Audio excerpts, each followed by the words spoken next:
기본적으로 검찰에서 판단 잘했겠지? 라는 시각에서 바라봐요. 네. 그러다 보니까 법원에 가서는 또 되게 힘들어요. 그거 어디서 얘기해요?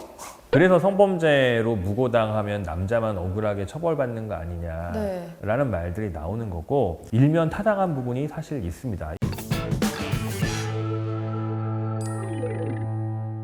자, 민서 씨, 요즘에는 보니까 네. 성범죄 사건에서 피해 입은 여성을 보호하는 것도 되게 중요한데, 억울한 남자들이 생기는 경우도 좀 있는 것 같아요. 네네. 사실 요즘 젊은 남성, 젊은 여성이 서로 약간 적대적인 느낌으로 하는 경우들이 종종 있잖아요. 네네. 그거의 되게 대표적인 경우가 성범죄를 두고 일어나는 경우가 많은 것 같아요. 그러니까 예를 들어서 성관계를 했어요. 근데 남자 생각, 여자 생각이 약간 다른 거죠. 남자는 이거 성관계 동의한 거 아니야? 라고 생각하는 경우들이 있습니다. 네네. 근데 여자는 동의한 거 아닐 수가 있어요. 똑같은 일에 대한 해석의 이슈가 생겨요. 여자 입장에서는 내가 하지 말라고 했는데 당했다라고 생각하는 거고, 남자 입장에서는 아니 뭐 살짝 튕겼지만 결국 너도 다 좋아해놓고 뭔 얘기를 하는 거냐, 이런 일들이 생깁니다. 네. 이러면 이제 이게 무고 이슈가 생기는 거거든요. 근데 여기서 더 나아가서 성범죄에서 여자의 진술을 기본적으로 믿겠다라고 하는 게 대법원의 생각이거든요. 네. 왜 피해자의 진술을 믿느냐? 피해자가 가해자를 무고할 이유가 뭐가 있냐? 이유 없이. 자기가 무고죄로 처벌될 위험을 감수하면서 성범죄 피해를 입었다고 말하겠냐?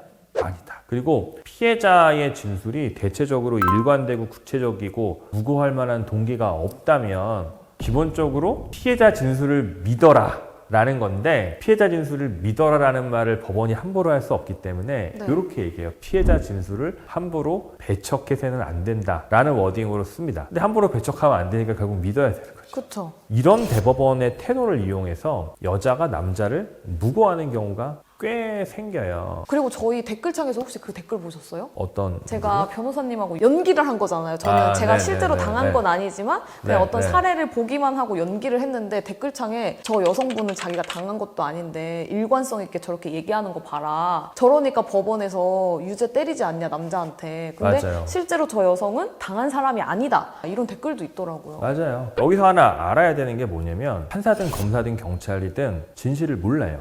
그럼 어떻게 하느냐?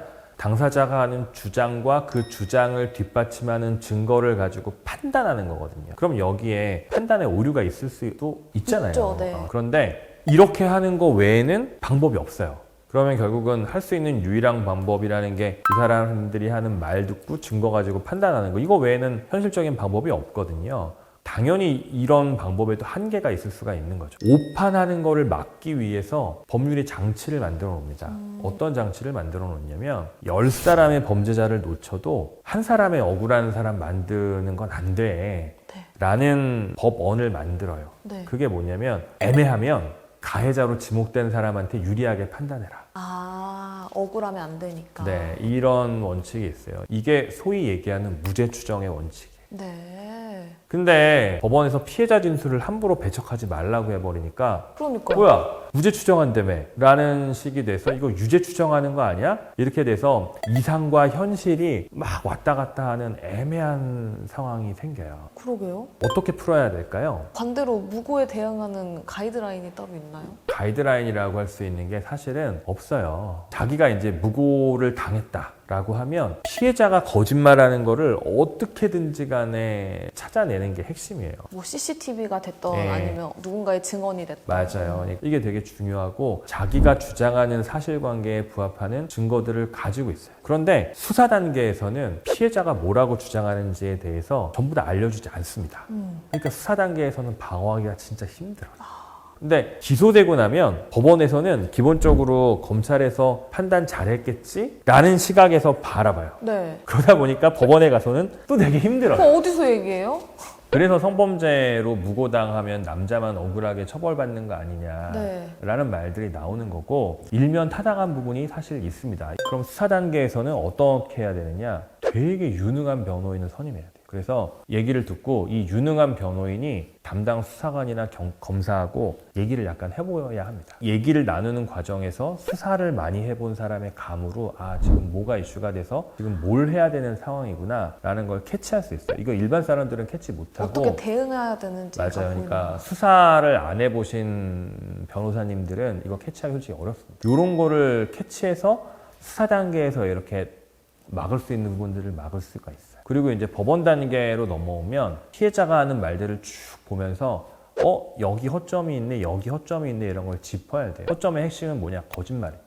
피해자가 이 남자가 나를 뭐 어떤 식으로 강제력을 행사하고 때렸다 라고 주장을 하는데 피해자의 상처는 남자가 주장하는 내용이랑 또 달라요. 이러면 또 못 믿겠는 거예요. 아, 그쵸. 성범죄 사건은 결국 말밖에 없어서 거짓말 찾는 게 되게 중요하고 그러다 보니까 성범죄 피해를 입었다고 무고할 때 구체적이고 일관되긴 진술을 하면서 합리적인 얘기를 일관되게 하면 힘들어요. 제가 예전에 처리했던 사건 중에 항소심에서 저를 찾아온 분이 계셨어요. 자기는 절대로 성범죄 안 저질렀는데 네. 피해자가 성범죄 피해 입었다고 얘기해서 자기 미치겠다 이렇게 찾아온 거예요. 제가 쭉 얘기를 들어보니까 성범죄 안 될 것 같은데 이런 생각이 드는 거예요. 이게 어떤 사건이었냐면 성매매 사건이었어요.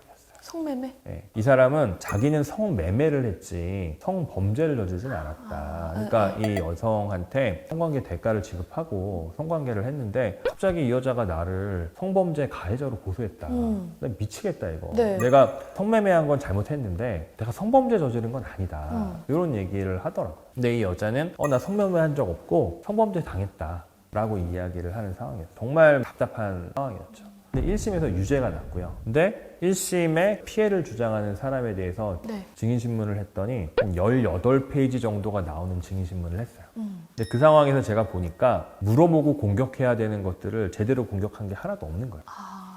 원래는 항소심에서 1심에서 증언한 사람을 다시 부르지 않습니다. 네. 왜냐하면 1심에서 다 증언했는데 항소심에서 또 부르면 이상하잖아요. 그쵸. 이런 점에 비춰보면 이게 말이 안 돼서 이 부분은 이 사람한테 물어봐야 되기 때문에 이 사람은 다시 불러야 된다 네. 라고 지적을 하면서 1심에서 증언했던 피해자를 다시 불러달라고 했어요. 네. 그래서 항소심 재판부가 받아줬어요. 이건 되게 이례적인 겁니다. 오, 네. 원래 1심에서 성범죄 피해 진술했던 피해자를 2심에서 다시 부르는 일은 거의 없어요. 네, 1년에 한두 개 있을까 말까 네. 그런 겁니다. 그래서 그 피해자를 불러가지고 제가 증인신문을 했어요. 1심 증인신문 18페이지, 네. 항소심 증인신문 160페이지. 이렇게 해서 온갖 각도로 해가지고 피해자의 진술을 검증한 거죠. 네. 그러니까 피해자가 횡설수설하고 이상한 말을 하니까 결국 마지막엔 어떻게 가냐면 그때 너무 정신이 없어서 제가 잘 모르겠어요 라는 말로 귀결돼요. 그러니까 재판부에서 이렇게 얘기하는 거예요. 그때 당신 술 먹지도 않았잖아요. 네. 그쵸. 술도 안 먹었고 청춘 말짱했었던 상황인 것 같은데 당신이 이렇게 맞았고 성범죄 피해를 입은 상황을 잘 기억을 못한다는 게 사실 잘 이해가 안 된다 라고 항소심 재판장께서 말씀하셨어요. 다양한 각도로 물어서 피해자 진술을 흔드는 거 이게 되게 중요합니다. 그게 또 유일한 방법이네요. 네, 사실 이게 거의 유일한 방법이에요. 근데 이거 되게 어렵습니다. 그래도 항소심에서 유죄를 썼습니다. 근데 1심보다 형을 깎아줬어요. 재판부가 3명이 판사님이 계시잖아요. 네네. 제가 추측하기로는 재판장은 무죄해야 된다고 생각하셨던 것 같고 주심 판사는 유죄라고 생각하신 것 같아요. 그러니까 타협해서 형을 유죄는 깎았구나. 하되 형을 깎아주는 거죠. 근데 생각해보면 1심보다 훨씬 더 세게 다퉜어요. 1심에서 피해자 외에 핵심 증인이 또 있었거든요. 네. 그 핵심 증인에 대한 증인신문 1심에서 120페이지, 항소심에서 200페이지 이렇게 있었거든요. 근데 형은 깎아줬어요. 내 편이면 진짜 든든한데 상대편이면 너무 무섭고